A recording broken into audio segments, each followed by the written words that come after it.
A 9-year-old female presents to the emergency department for evaluation of palpitations that started abruptly at school about 1 hour ago. She has not had fever, vomiting, or diarrhea, and has had no recent illnesses. Vital signs show heart rate 190, blood pressure 100/70, respiratory rate 18, and pulse ox 98%. She appears anxious with no pallor and normal pulses. ECG shows a rate of 190 beats per minute, absent P waves, and a narrow QRS complex.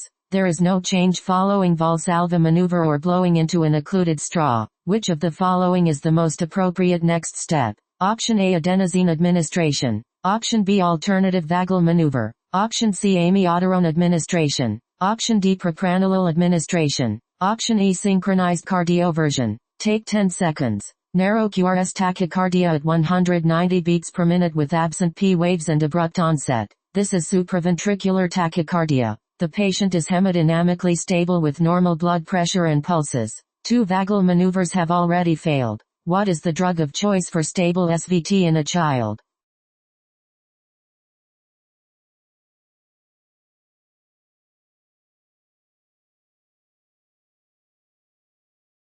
The correct answer is A, adenosine administration. This patient has supraventricular tachycardia with adequate perfusion that is refractory to vagal maneuvers. Adenosine is the drug of choice for acute treatment of SVT in children. It is rapidly administered by intravenous injection close to the central circulation, followed immediately by a normal saline flush. It works by slowing the sinus rate and increasing the conduction delay at the AV node, interrupting the reentrant circuit that drives SVT. Important side effects of adenosine include flushing and transient asystole. Warn the patient beforehand. Adenosine may also induce bronchospasm, which can last more than 15 minutes even though the half-life of adenosine is only seconds. Use with caution in patients with asthma. Adenosine can also rarely induce atrial fibrillation, which can be dangerous if the patient has WPW with a rapidly conducting accessory pathway. An alternative vagal maneuver is unlikely to help since 2 maneuvers have already failed. Move on to medical treatment. Synchronized cardioversion is reserved for hemodynamically unstable patients with hypotension, poor perfusion, or altered consciousness.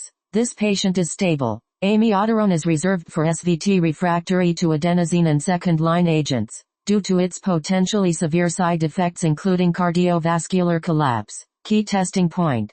Supraventricular tachycardia in children presents as narrow QRS tachycardia with absent P waves and abrupt onset. Management follows a stepwise approach. Vagal maneuvers first, then adenosine if maneuvers fail. Adenosine is the drug of choice. Synchronized cardioversion is only for unstable patients. Amiodarone is a last resort. Warn patients about transient asystole and flushing from adenosine, and use with caution in asthma. Follow for daily board questions.